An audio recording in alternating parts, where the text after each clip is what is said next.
Well, hello there. Do you remember me? It's been so long. It's so nice to be here with you as I'm setting up this video here and turning on the camera and the lights and the microphone. I'm getting tingly with excitement because it's been so long since I've recorded an episode here for you. So, this is the Showing Up to Life podcast and YouTube channel, and I welcome you for all of you who are just seeing me for the first time, and for all of you wonderful supporters who have been with me for so long. I welcome all of you. Thank you for being here.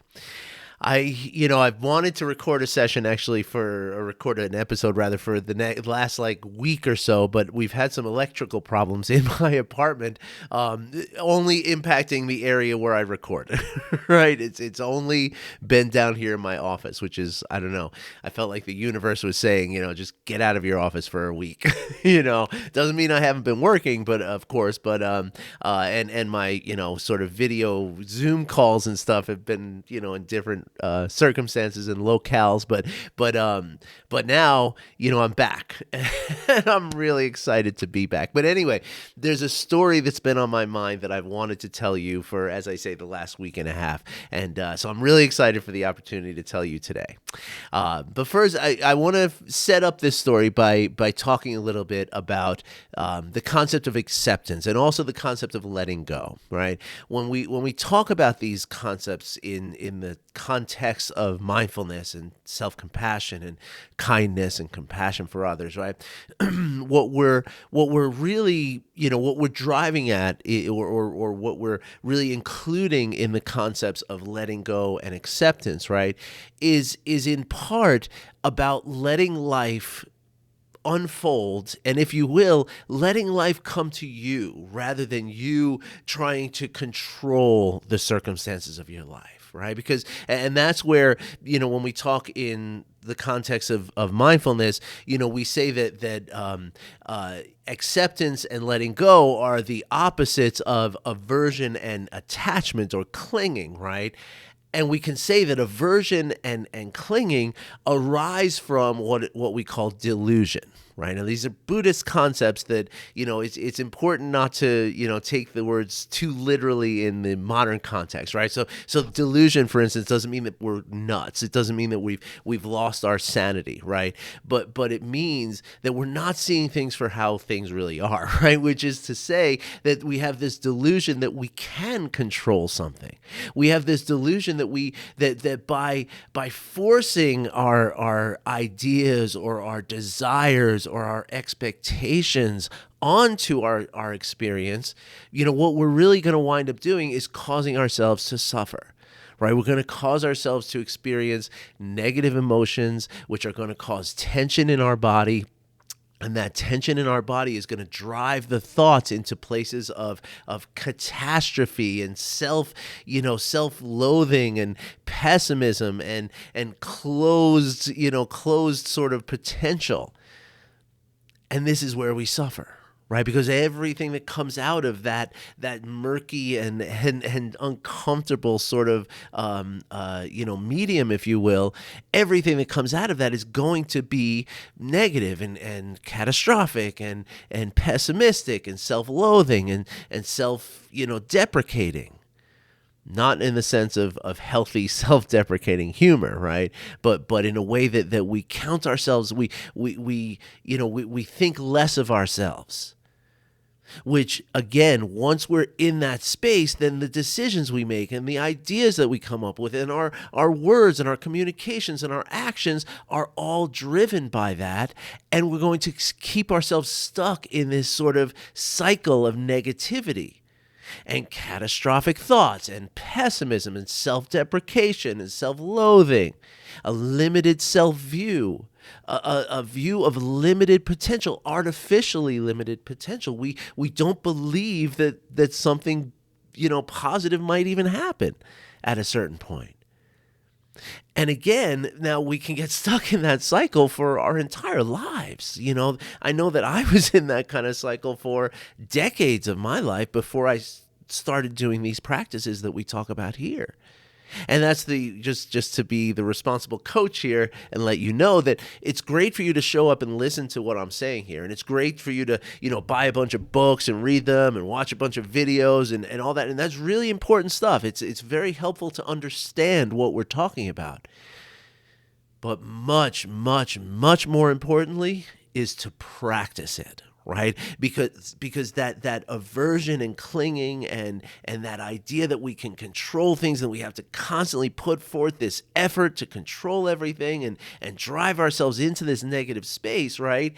That is the mechanism in which we live our lives. I told you the story about the guy talking about the squeezing the orange, right? So when life nudges us, when life, causes us to, experience some sort of difficulty or strain in our lives, this is what's going to come out.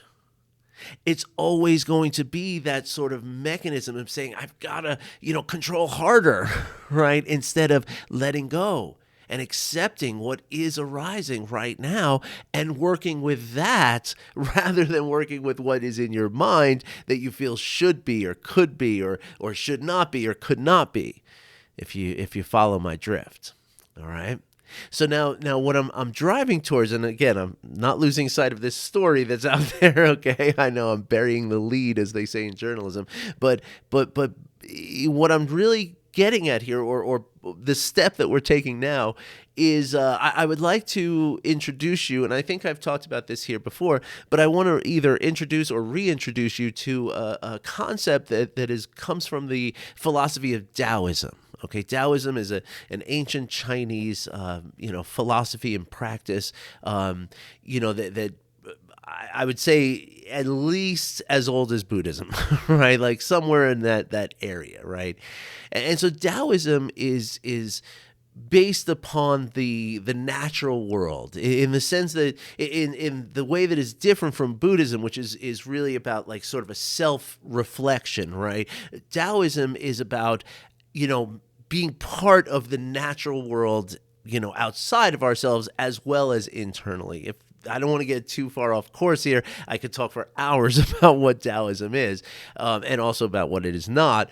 But suffice it to say that the sort of nickname that Taoism has earned over the years is the watercourse way. Right, which is to say that water, when water flows in a yielding sort of sense. It's very, very powerful.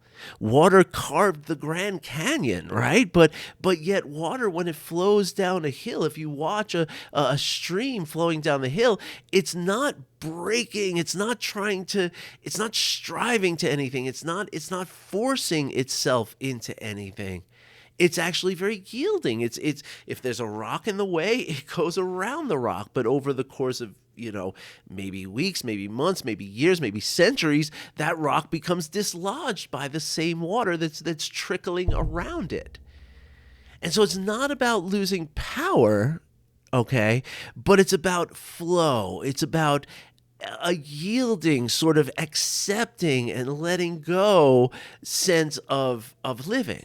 Okay, and so Taoism has this wonderful concept and practice called Wu Wei. Okay, it's probably not pronouncing it as it should be pronounced. It's a Chinese word, not an English word.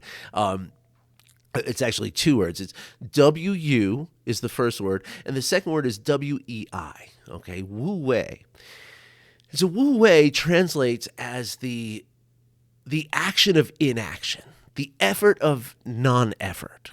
Okay, and all of Taoism is presented in these sort of, tricky little, like in Zen Buddhism, we have koans, right? And that's very similar to how the whole, the book of Taoism is called the Tao Te Ching.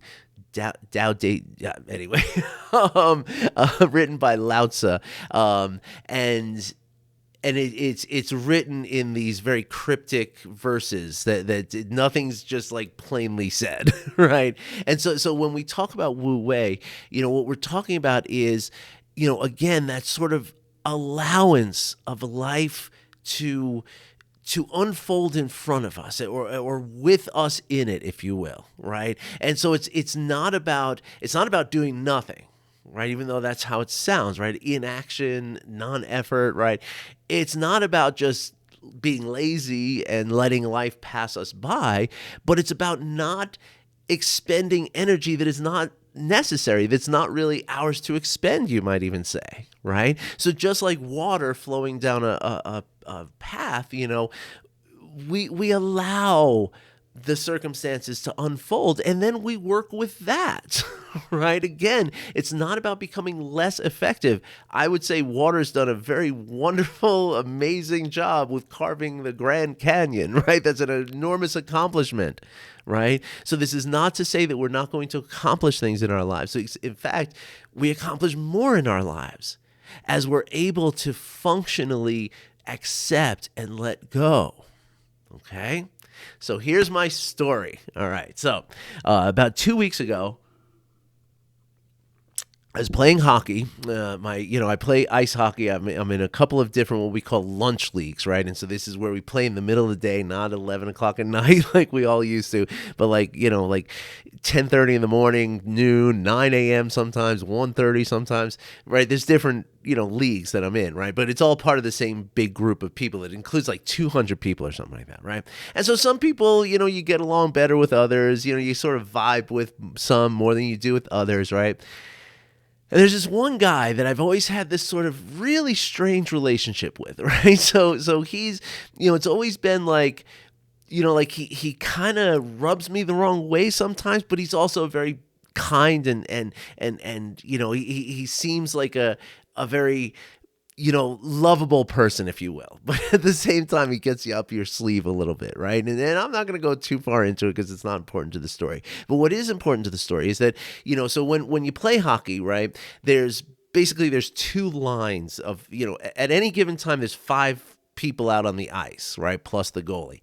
And so for each of those people on the ice, there's another person on the bench, right? And so when so I play left defense. Okay, so this person who I won't name, he was playing left defense also. So I'm sitting on the bench while he's on the ice, and after about it's usually about a minute and a half to 2 minutes of being on the ice, then he will come off and I will jump on, and I will be out there for about 2 minutes, and then I come off, and then he goes on, and we it's basically a 1.5 to 2 minute cycle is how it's supposed to kind of happen, right?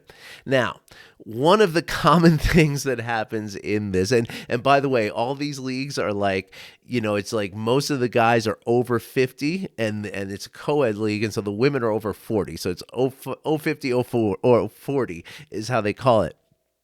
He and I are both over 50, this guy and I. So anyway, there's a certain point where I'm in the, I'm sitting there on the bench and I notice that the other defense person is changing a lot sooner than this person that I'm waiting for, Now, again, this is sort of a common thing that happens. And a lot of times when it does happen, you get, this is where conflict happens between people, right? Like, hey, you're taking too long on the ice. You're taking my time away from me, right? That kind of vibe. And in the past, I would definitely be I would get angry about this. Like, hey, man, you're out there too long, right? But what I've allowed myself to do, right, or what I've trained myself to do is to, work with this acceptance. Like, okay, he's out there for, and I started timing it, right? Once I saw this pattern, like, wait a second, this person's changing a lot sooner than me. And so let me start watching the clock when he goes out and when he comes off. And I realized that it was about 3.5 minutes, which is totally fine for me to be out there for 3.5 minutes too, right? Like, I'm totally into that. So on my next shift, I stayed out for 3.5 minutes, right? So instead of, barking at him, instead of getting into some kind of like, oh man, you're a bad person, blah, blah, blah, it was just, okay, this is what we're doing. I'll do the same as you. Right, so there was no words spoken. There was nothing done. It was just I stayed out for and I watched the clock and I made sure 3.5 minutes I came off. Right, and so when I came off, he was staring at me, like glaring at me with daggers in his eyes, and he goes, "Yeah, it's 4.5 minutes, pal." I was like, no, it's 3.5, but he was already like skating off because it's his turn on the ice. I was like, it's 3.5. And so at that point we were like almost at the end of the period. So at the end of the period, I assumed like he's going to come back to the bench and I'll just explain to him what I'm doing and stuff, right? He was so angry that he didn't even come back to the bench. He just like stayed out there on the ice. And so I skated over to him and I said, "Hey, buddy," I was like, "Look, man, you were out there for 3.5 minutes, so I was out there for 3.5 minutes, and I just want to let you know I'm not trying to take ice time. I'm just matching you." And he goes, "Well, I don't know. I was watching. Remember, I watched after a minute." Blah, blah, blah. I was like, "Yeah, I get it, but I was very carefully watching, and I'm telling you what I've been seeing. It's been, your last 2 or 3 shifts have been 3.5 minutes, so I'm going to take 3.5 minute shifts too, unless you want to shorten. It's all good with me. Whatever you want to do." And so then I skated back to the bench and we started the second period, and we didn't really talk much after that. But again, it was now this is the important part of the story, right? Is that in the past I would have, oh, I got to make this guy understand what I'm saying. I cannot rest until I know that this guy knows that he's wrong. Okay. That would have been the vibe for me. That would have been what was inside of me getting squeezed out of me as this experience is happening, because it was negative emotions. And there was moments where I was thinking, man, I don't even like playing with this guy. I want to, I should just join a different team, or, I should ask him to put me on the other team next time, because he's, this guy's just, it's annoying. There's always something with this guy, that kind of feeling, right? But I didn't engage in that. I didn't, make the decision. I didn't vocalize. I didn't try to control the situation. Instead, I just sat with my own tension that was arising from this, with my own emotions, with the thoughts that were going through my mind, and I kept just reminding myself, like, hey, you're thinking negative thoughts because you're tense right now because of this conflict that you just had with this guy. And so just let it ride. Just let it, let it go, and just allow it to simmer down. But don't say anything. Don't act upon something that is going to create more of the thing that you're trying to let simmer down, right? Now, here's where the story gets really beautiful and really interesting. Because the thing is that he would have loved for me to continue to snipe and to, tangle and as somebody I used to work with, had a little thing, a little plaque on his desk. It said, when you wrestle with a pig, you both get dirty and the pig loves it, right? So in this circumstance, that guy was like a pig waiting in the mud. Like, yeah, come on in. Let's get into this. Let's wrestle with this. Because he kept making little, snipes and stuff, and I just let it go. We just had another 20 minutes to play after that, so I just let it go and just kept going. And even in the locker room, he just, he got dressed quietly. Okay, I'll see you later, everybody. Walked out, there's no like banter and stuff. And again, now here's where once we start to practice letting go and acceptance, I was able to see that, he is having a hard time right now. Right. And I don't have to get in there with him. I can just, see him with some compassion and kindness and just allow him to work through whatever he's working through. Okay. So that's the sort of way that this whole thing ended for that day. Now, the next week, what I do is because I don't pay for my hockey, right? I go and I keep score for one game, and then I trade that, sort of job for playing the next game. Okay. And so as I'm scorekeeping, he was playing, he plays in both games. So he's playing in the game that I'm scorekeeping, and then he plays in the game that I'm playing right after that, right? And as everybody's just warming up and I'm just, turning on the music and, setting the clock and all that kind of stuff, getting ready, all of a sudden I can sense somebody's walking behind me, and I kind of look up, and it's this guy. And he goes, "Art, man, last week I was really snapping at you." And he says, I had some stuff on my mind, and I just want you to know that I'm sorry. And in that moment, right, the whole concept of Wu Wei came into such crystal clarity for me. Because again, had I followed that ancient instinct in me, for all of you watching, you can see the tears in my eyes. This was such a beautiful moment. If I allowed myself to cave into that instinctive and reactive, instinct to say, to keep fighting and keep arguing and make sure he knows what's up and I'm right and he's wrong and all, If I had done that, this beautiful moment of apology and forgiveness could never have happened. Could literally never have happened. It would have been prevented. Okay? And so that is the value here. That is when we accept, when we let go, when we step into that sense of wu wei, of let things just unfold. Like, hey man, this guy's having a really hard time right now. So give him some space. Allow him to just, I never said that I was wrong, but I don't have to insist that I'm right. I know that I'm right. I know that I was watching the clock. It's not complicated, right? It's just math. As a waitress told someone sitting at a table next to us one time when my wife and I were at a restaurant. She was discussing a bill issue, and she said this very thick, broken Italian English accent. She says, math is not an opinion.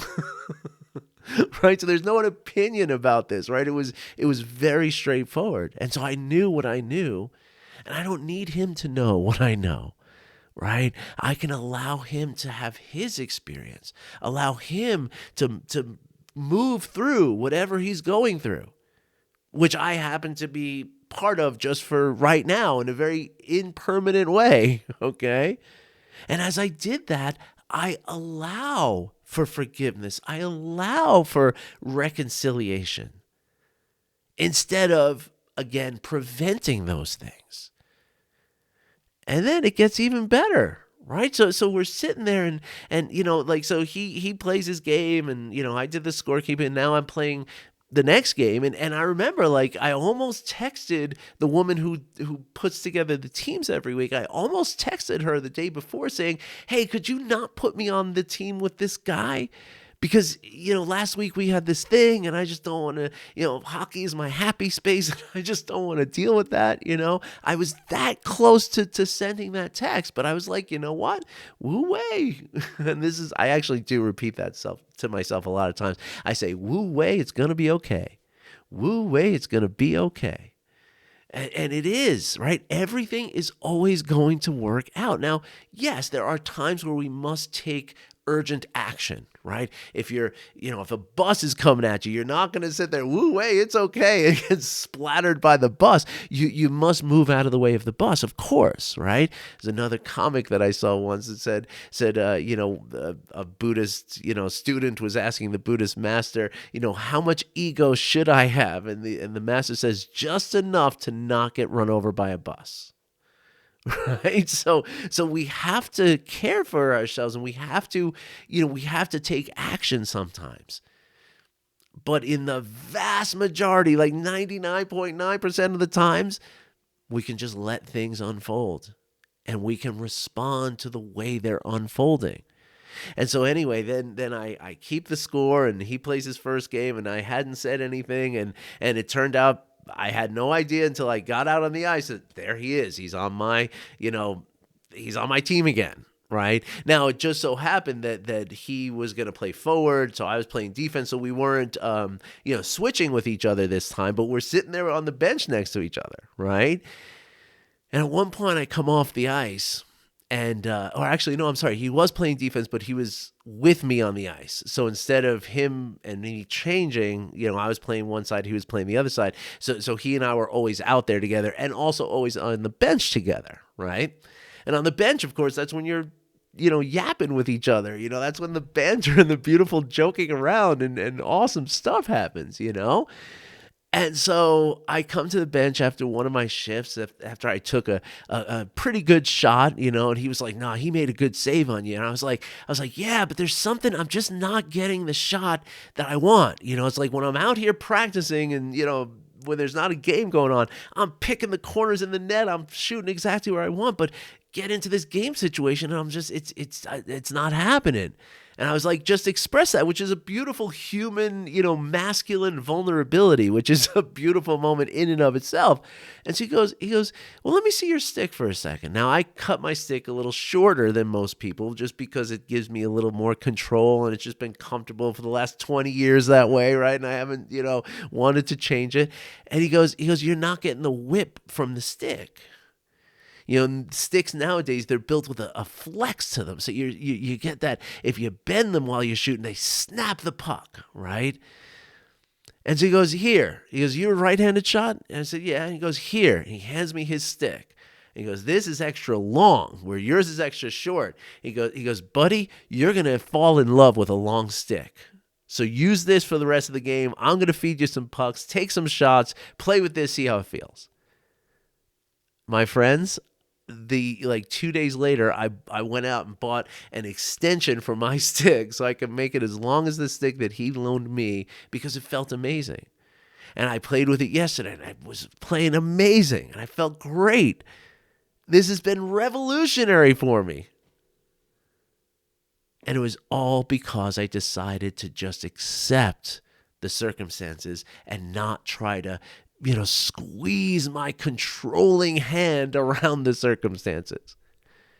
Instead, I just allowed things to flow. I allowed things to unfold and develop as they were unfolding and developing. And I did so within the sort of confines of presence, of acceptance, of empathy, of kindness, of compassion. This was all present in every single moment, because that's what I've been practicing.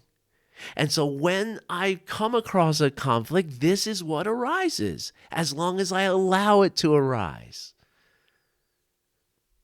So anyway, I've wanted to tell you this story for like a week and a half now, and I'm really happy that I got a chance to tell you today. I would love to hear what you think of this. I would love to hear, how this relates to you and your life. So let me know, okay? If you're watching this on YouTube, you can drop a comment. If you're watching it or if you're listening to it on the podcast, there's not really a comment section. There is a poll that you can, answer on the sort of Spotify app, but I don't think even on Apple you can even do that. But you can always send me an email, and I would love to hear from you. My email address is art@artburnscoaching.com. Okay, that's ART@ARTBURNSCOACHING.com. Okay, art@artburnscoaching.com. And I really would love to hear from you. I mean, even if it's not a question, even if you just want to tell me something about how you feel about what I'm saying here, it's really beautiful feedback. It helps me to come up with the content, and it also helps me to learn about my audience. And so that's all positive stuff. All right. So if you could take a few minutes and just let me know what you think, I would really love to hear it. All right.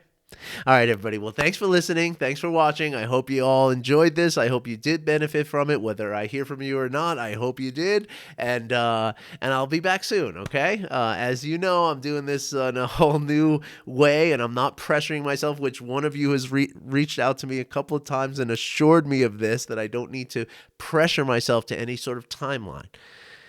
And it feels very much in the context of what I'm talking about today. And guess what? It feels more energetic. It feels more flowy. It feels more creative. It feels more beautiful. It feels more special.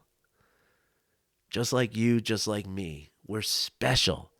And if we allow ourselves, if we allow the circumstances of our lives to unfold the way they do, we can step into that specialness.